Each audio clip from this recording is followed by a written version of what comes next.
어서 오세요. 네, 반갑습니다. 네, 지난주에 이 미국 소비자 물가 발표 이후에 국내 증시도 흐름이 상당히 좋았어요. 정말 근데 반짝 좋았기 때문에 오늘은 좀 차익 실현 매물 속에 안 좋은 상황이 나타나고 있는데 실제로 어떻게 보십니까? 예, 오늘 제가 조금 있다가 그 작년 10월 달, 11월 달의 섹터하고 올해 1월 달 섹터를 그러니까 펀더멘탈 그러니까 거시 변수하고 업종, 주도 업종 이런 것들을 제가 분석을 좀 해드릴게요. 근데 예. 그 전에 제가 처음 질문하신 거에 대한 부분들에 대해서 설명할 때 조금만 눈여겨서 좀 들어보세요. 그래야지 예. 나중에 제가 후반기에 업종 종목 할 때 좀 이해가 되실 겁니다. 예. 알겠습니다. 갑자기 3시 40분에 오다가 2시 40분에 시간 나오니까 당겨졌죠? 깜짝 놀라시는 예. 분이 계신데요.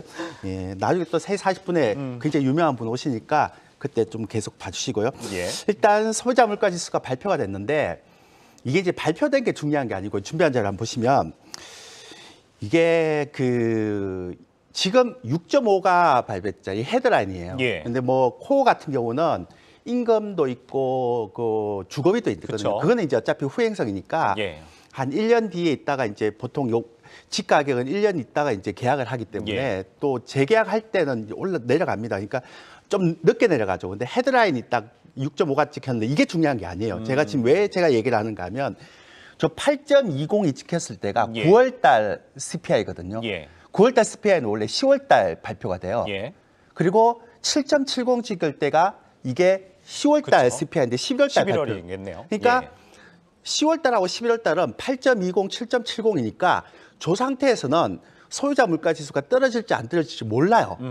그래서 저 상태에서 우리 생각해 보세요. 작년 10월 달, 11월 달에 외국인들이 굉장히 많이 사면서 2차 전지를 땡길 때 모든 사람들이 관심이 어디가 있었습니까? 파월 의장의 입에 가 그쵸? 있었어요. 예. 그러니까 시장이 파월 의장의 입에 따라서 굉장히 많이 출렁출렁 거렸잖아요. 예. 근데 최근에 7.1 찍고 6.5 찍거든요. 예. 최근에 해외 증시에서 가장 많이 얘기하는 게 뭐예요?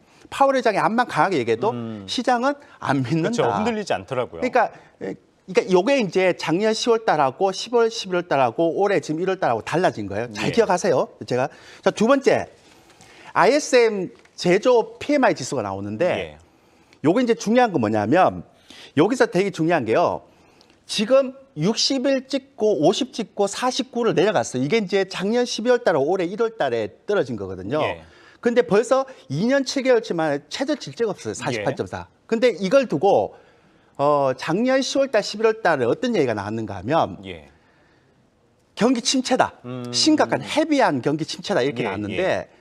아까 이제 소비자 물가지수가 그렇게 되고 나니까 지금 어떤 얘기가 나오는가 하면 해외 증시에서 예. 연착륙도 가능하다. 어. 가벼운 침체가 가능하다. 이렇게 예. 바뀌고 있어요, 지금. 예. 근데 그런 원인이 비단 요거 두 개까지가 아니에요. 아닌 거네요. 예. 세 번째 보면 우리가 예전에 왜 얘기할 때 지금 미국은 중요한 게 아닌데 심각한 건 유럽이다 유럽이라고 그랬잖아요. 말씀하셨죠. 제가 준비한 차트 한번 볼게요. 지금 여기 나스닥이에요, 월봉. 예. 옆에 건 영국의 FTSE 100이에요. 예. 영국은 지금 사상 최고치 돌파했어요. 나스닥하고 정반대네요. 그러니까요. 그러면 이제 여기서 제가 얘기를 드릴게요. 경기 침체는 됐어요. 일단 됐다고 예. 보고 물가는 잡혔다고 보고 이제 시장에서 이제 통화정책 파월 의장이 아무리 나와서 얘기를 하더라도 안 믿잖아요. 그쵸? 예. 그리고 아까 ISM 제조업 지수 얘기를 많이 하는데 안 믿어요. 왜냐하면 이제는 경기 침체가 헤비한 것인지 아니면 연착륙 라이트한 것인지만 살펴보거든요. 예. 그럼 사람들이 이제 당연히 어디로 갑니까? 이제 경기 지표 아무리 나쁘게 나와도 난 안 믿어. 어차피 경기 침체인 거 알아. 그럼 예. 이제는 실질적으로 경기 침체를 확인하려는 심리가 강했죠. 예. 아까 영국은 전고점 돌파했는데 나스닥은 못 올라가잖아요. 예. 그러면 봐야 될 게 뭐예요? 이제는 빅테크 실적을 보고 마지막으로 활용 전점을 찍고 우리가 판단하겠다 이런 거죠. 예, 근데 예. 묘하게도 설 이후에 빅테크 실적이 있어요. 발표가 되네요. 예. 그러니까 요 빅테크 실적이 이제 굉장히 중요한 시기가 됐다는 거죠. 예. 그래서 좀 바뀌었어요. 그래서 이렇게 요 바뀌었던 거에 따라서 이제 업종이 어떻게 변하는가를 이제 설명하면 돼요. 두 번째 질문을 하시면 돼요. 네. 알겠습니다. 어쨌든 이 설 이후에 이 빅테크 실적 발표를 한번 지켜봐야 된다 말씀 주셨는데 분위기가 바뀌었다고 이야기를 네. 해주셨잖아요. 네. 그러면은 이 상황에서는 좀 어떻게 바라봐야 되는 겁니까? 자, 지금부터 제가 설명하는 거를 여러분들 좀 잘 들어주시면 좋을 것 같아요. 제가 요거를 제가 비교를 해봤습니다. 예. 일단 기본적으로는요. 그러니까 작년 3분기부터 시작해서 작년 4분기까지 외국인들이 12조 5천억을 샀어요. 예. 근데 그러니까 올해 1월까지 12조 5천억을 샀어요. 근데 어디까지 샀는가 하면 코스피에. 코스피. 코스닥은 작년 7월부터 시작해서 올해 1월까지 7,823억을 팔았어요. 그쵸, 이 수급을 일단 그렇게 기억해 놓으시고요. 예, 예. 자, 준비한 자료 갑니다. 시기별 시장 종목 흐름 분석표를 할 때 제가 매크로 변수에 대한 구분했어요. 예. 작년 10월달, 11월달 외국인이 사면서 이제 그때 2차 전지 막 올라갔잖아요. 예, LG 에너지 예. 솔루션, 포스코 그쵸, 2차 케미칼, 전지들이 그다음에 많이 올랐죠. 소재도 금양 이렇게 올라갔잖아요. 예. 근데 그때 어떤 일이 있었는가 하면 레고랜드 발 들어오면서 회사채 시장이 자금 경색이 막 그쵸. 났어요. 예. 그러니까 이제 사람들이 어떻게 생각하는가 하면 한전채 같은 국가가 보증해주는 정말 확실한 예. 자금으로만 싹 빨려가고 예.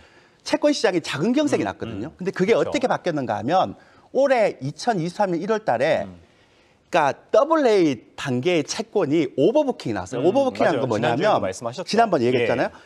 500억이라는 회사채를 발행하려고 했는데 1,000억이 들어온 거예요. 예. 근데 여기서 되게 중요한 건 AA 등급이나 A 플러스 등급은 그러니까 AA 등급은 오버부킹 들어오는데 B 등급, 트리플 B 등급은 아예 안 들어와요. 그러니까 아직까지 자금 쏠림인 거네요. 굉장히 예. 쏠림이죠. 근데 작년 10월 달은 한전채만 들어가는 거에 비하면 그나마 좀 풀렸죠. 이걸 잘 기억하셔야 됩니다. 예. 그리고 작년 10월 달, 11월 달에는 유럽이 바닥을 확인하는 과정에서 리스크가 예. 있었어요. 그러니까 예. 얘가 또 떨어질까, 또 겨울이 왔을 때 에너지 난이 나올까 예. 안 나올까. 근데 생각보다 따뜻해버렸잖아요. 그쵸. 그러면서 유럽 시장의 전고점을 근접하면서 돌파하면서 리스크 해소 과정이 나왔어요. 예. 그 과정에서 고객의 탁금 2002년도 1월 달에 71조였다가 1월 달에 그러니까 올해 1월 달에 45조 확 빠진 거예요. 예. 그럼 제가 왜 이런 얘기를 하는가를 두 번째 자료 보면서 제가 설명해 드릴게요. 예. 나중에 궁금한 거 질문하시면 되고. 예. 그러니까 작년 2002년도 10월 달, 11월 달은 제가 아까 말씀드렸잖아요. 채권 시장, 회사채 시장에 경색이 났죠. 그렇죠. 그러니까 예. 한전채 쪽으로만 돈이 막 물려요. 그러면 예. 어떻게 생각하는가 하면 사람들이 이거는 성장주라도 네이버, 카카오처럼 낙폭과대 성장주는 안 된다. 예. 그러니까 오직 믿을 수 있는 건 성장도 되면서 실적도 되는 그렇죠. 종목, 같이 안전한 종목들만 뒷받침되는. 가겠다. 예. 이렇게 해서 2차 전지주가 막 올라간 거예요. 예. 그리고 개별주는 잘 보세요. 어차피 BB 등급 이하는 그러니까 트리플 BB 등급 이하는 세차치가 안 나온다는 건 예. 회사에서 그러니까 크레딧 문제가 발생될 수 있으니까 안 건드린다는 얘기잖아요. 예. 그러면 개별주는 강력한 모멘텀이 없으면 안 땡겨요. 예. 근데 그때 어떤 강력한 모멘텀이 있었는가 하면 네옴시티주의 모멘텀이 그쵸. 들어왔고 예. 2차 전지 소재주의 금양이한테 들어왔단 말이에요. 예. 이게 강력했어요. 그리고 쭉 올렸다가 다 빼버렸죠. 왜냐하면 제가 계속 여기서 얘기하면서 절대 바이앤홀드 안 된다 그랬잖아요. 예. 예. 올해 장은. 그래서 그때 관심 지표는 물가지수와 통화정책이란 말이에요. 예. 자, 그럼 두 번째로 갑니다. 올해 지금 가장 센 게 뭐냐면 은행주예요. 맞아요. 자, 외국인들 은행주 계속 사고 있다고 네, 하더라고요. 그럼 은행주 왜 예. 가는가 한번 볼게요. 일단 작년 같은 경우는 10월 달, 11월 달은 유럽 경기가 어떻게 될지 모르니까 경기가 되게 불편하죠. 예. 그러니까 은행주는 아무리 금리가 올라가도 배당을 많이 줘도 은행의 경기가 안 좋아지게 되면 부실 채권이 증가돼요. 예. 근데 지금 이런 채권 시장의 자금이 경색이 완화되고 유럽 시장이 올라가게 되면 상대적으로 은행이 가지고 있는 핸디캡인 경기 침체에 따른 그쵸. 부실 채권은 리스크가 적어지고 예. 그다음에 금리 차가 벌어지니까 예대 마진은 커지고 예. 거기다가 은행주의 입장에서 보면 주주 친화 정책은 굉장히 왜냐하면 외국인 지분이 70%인데 뭐 맞습니다. 우리 개인들한테는 도울 게 하나도 없어요. 예. 자, 그리고 개별주의 강력한 모멘텀 뭐가 있는가 하면 로봇주라는 모멘텀이 가장 강력해요. 예. 삼성전자 알죠? 유상증자 예. 참여했던. 자, 그럼 이걸 보면서 어떤 생각을 하는가 하면 개별주는요.